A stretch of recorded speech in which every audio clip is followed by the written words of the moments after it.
Hello everybody, I'm Thrash Maniac HD, and this is your WWE Elimination Chamber 2014 pay-per-view review. And before I get started, as always with my reviews, if you want to see star ratings for these matches, they're in the description box.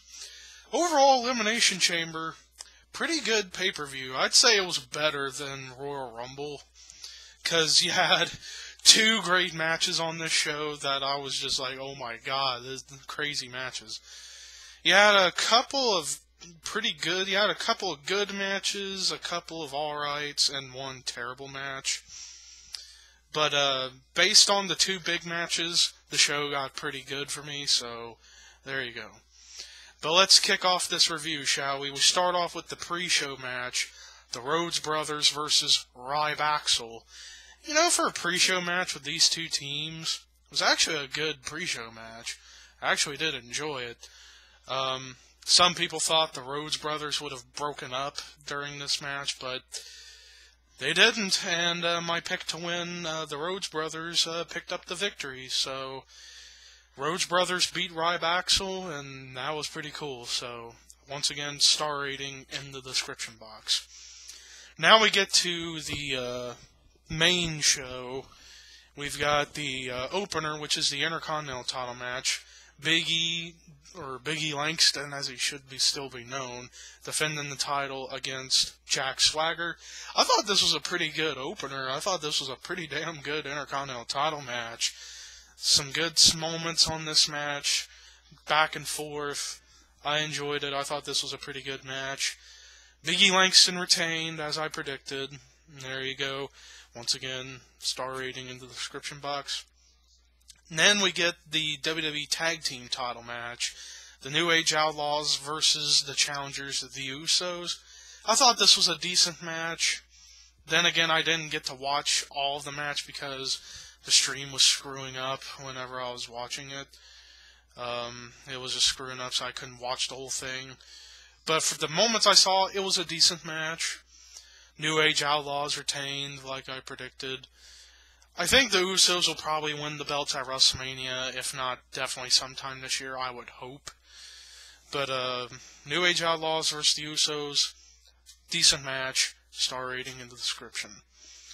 Then we get Darren Young versus Titus O'Neil. This match was alright. I mean, it wasn't that great, but it wasn't terrible by any stretch. It was just alright. Titus O'Neil picked up the win like I predicted. And there you go. So far, gotten every match correct as far as pick to win. So once again, star rating in the description for this match. Then we get to the first of two great matches on this show. The Shield versus the Wyatt family. What an insane brawl this was. I mean, just an all-out war between the Wyatts and the Shield. Amazing. An amazing brawl, an amazing match. I mean, holy crap. Dean Ambrose gets KO'd in the crowd by Bray Wyatt. Got taken out of the match. And then Rowan and Harper tear up both announce tables. They stand on one, and they double chokeslam Seth Rollins through the Spanish announce table. And it's funny, with on Twitter in the next match, it said one of the trending nows was, "Rest in peace, Spanish announce table." And Ricardo Rodriguez, once again, in the Spanish commentary for the pay-per-view. So, but yeah, the Wyatts, and then they get to Roman Reigns, and the Wyatts pick up the victory, and just the match was just out of control, craziness, amazing, brawl, match, whatever. The Wyatts won, which was cool, and there you go. And once again, star rating in the description. By the way, I forgot to mention, throughout most of the night, after most of the matches, we kept getting a moment where Wade Barrett shows up on his podium as Bad News Barrett and insulting something, whether it was the Olympics for America or Daniel Bryan. And I loved, it was kind of funny with what Daniel Bryan said. He said, Daniel Bryan will not win the WWE World Heavyweight Championship because you people will turn your backs on him, and the yes movement will cease to exist. Which, I need to talk about this real quick. It's inevitable for people to turn on Daniel Bryan. I'm not going to be those people. I'm not going to be one of those people who will turn on Daniel Bryan, because, look, if someone in wrestling's an internet or any kind of wrestling fan's darling and they get on the top, they're fucked. It happened to John Cena to the point where everybody loved John Cena. Then when he became champion after a while, people started to boo on him and stuff. Same with Punk. When he became champion, people didn't really care too much for his title reign at first, and they turned their backs on Punk. Friggin' Sheamus, same thing. Randy Orton, same thing. It's inevitable for some dumbasses out there to turn on Daniel Bryan once he becomes champion again. Because, like I said, once someone's a wrestling fan, or once they become some kind of wrestling fan's darling, and they're on top, they're fucked. So, there you go. So I thought that was kind of strange how Wade Barrett brought that up, because that's what some people like myself and We Are Pro Wrestling have been saying that could happen in the future. But anyways, with the Shield and the Wyatts, like I said, amazing match. Once again, star rating in the description. Then we get a Divas title match. It was originally going to be AJ Lee versus Naomi, but Naomi's got a bad eye injury and she's going to be out for the next month. So to take her place was her tag partner, Cameron. This match was awful. Just awful. Because Cameron, I mean, why is that bitch even in WWE, first off? I want to kind of go on a little bit of a rant here real quick. This bitch, Cameron, or Ariane from Tough Enough, this bitch knows nothing about wrestling. Not even the first thing about wrestling. And hell, it was pretty much well documented on Tough Enough. Stone Cold even asked her, well, what's your favorite match you've seen? And she picks Melina and Alicia Fox. And even Stone Cold was like, who? And it was like, because like out of all the matches, that was her favorite. Because she has not watched wrestling in her life up until she got an opportunity to be on Tough Enough. Let's just be simple with that. And how does she have a job in WWE? I don't know. Maybe she blew someone's dick and they were impressed and they wanted her to work for them. Or work with them. I don't know. Even Psycho Sid even buried her ass on Twitter. And I applaud. I applaud Psycho Sid for burning the fuck out of this moron. Out of this bitch. Oh my god. Why is she in WWE? I will never know. So yeah, this match, if AJ Lee had somebody better, like, I would have preferred her facing Naomi, and the match could have been good. Another one with Natalya would have been a lot better than this. I mean, WWE needs to either get rid of the divas who can't do anything, or to force them to get better and not just lay around doing a bunch of dumb shit all the time. Because Cameron is just terrible, and she's an idiot and a bitch. Watch Total Divas when what she does, she's a psycho. So this match was horrible. Cameron wins by DQ because Tamina saved AJ from getting attacked. Even though there was a miscue with a super kick on AJ, but yeah. At least AJ's still champion, that's all that matters. Star rating in the description box once again. Then we get Batista, Alberto Del Rio. This match was average. It wasn't terrible, but it wasn't good. It was just average. But Del Rio fooled us all. He came out in his pants and his shirt with the neck brace and crutch, like we're thinking. I was kind of having a theory that Brock Lesnar was going to take his place and them two were going to have a match here. I would have marked out, but I was like, oh, Del Rio just fooled him. Came in and like nothing and just attacked Batista with the crutch and damaged his leg. So Del Rio had control for some of the match. Same with Batista and Del Rio. But at the end of the day, the match was just an average match. Batista won. And there you go. Once again, star rating in the description. Now we get to the match of the night, the main event, Elimination Chamber match.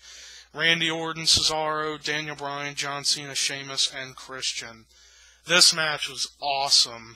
A narrow edge as match of the night over the Shield and the Wyatt, just because there was so much craziness, so much action in this match, and a lot of brutality too, like people getting slammed on the grade, or the steel grid, and through the pods. Like, all 4 pods got destroyed. And then I think one of the big moments I will never forget from this match, Sheamus bro-kicking the fucking pod with Randy Orton in it to get to Randy Orton. Knocked him out when he kicked the pod. Knocked him down, and then Sheamus and then gets in and just decimates Orton. So, you had other cool moments on here, like Christian doing the frog splash to Sheamus off the top of the pod to eliminate Sheamus. And I was correct with who the final 4 would be. It was Orton, Bryan, Cena, and Cesaro. Cesaro 28 Cesaro swings on Orton. That was awesome. And then at the moment when Cena had Orton in the STF for the 2nd month in a row, the Wyatt show up, and they somehow appeared in the chamber, and then they beat up Cena. Orton slithers in, eliminates Cena, and then Kane comes out and tells Wyatt, "Get out of here!" And then he gets in, and then Bryan and Orton are the last 2, and Kane gets involved. Bryan hits the running knee and screws Bryan over, but then Orton gets the RKO to Bryan.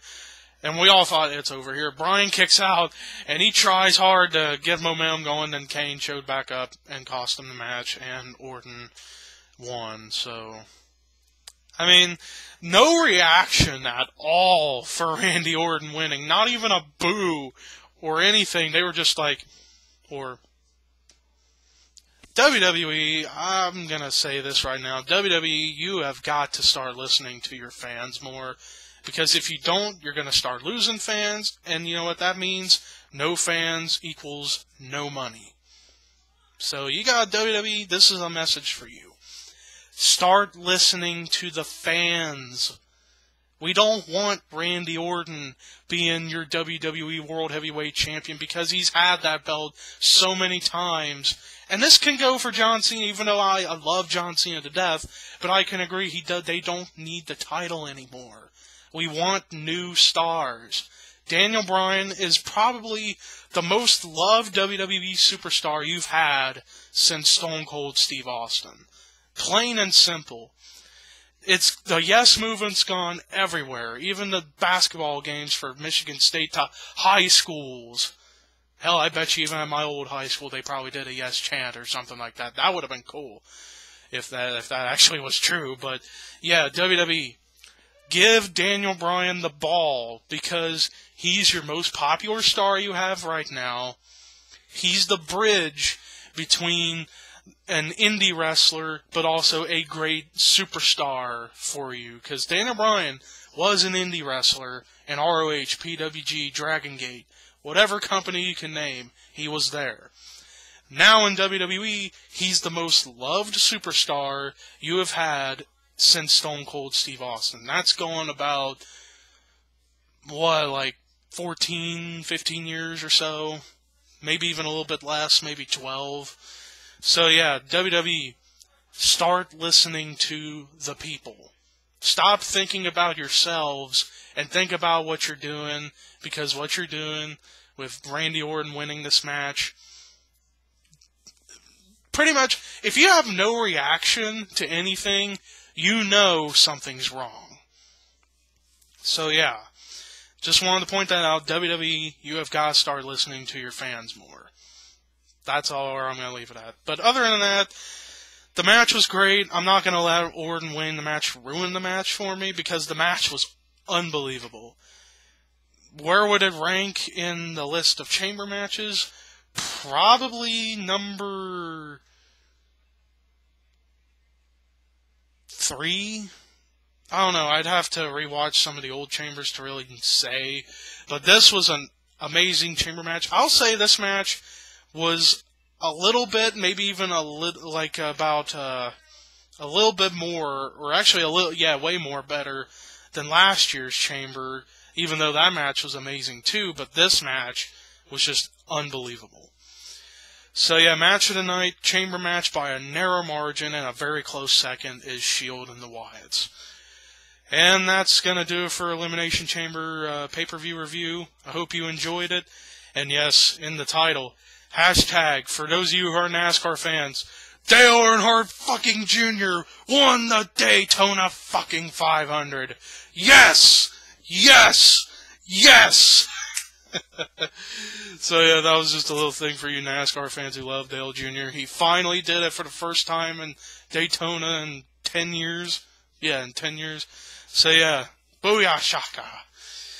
But anyways, I hope you guys enjoyed. Have a good night, and peace out, and rock on.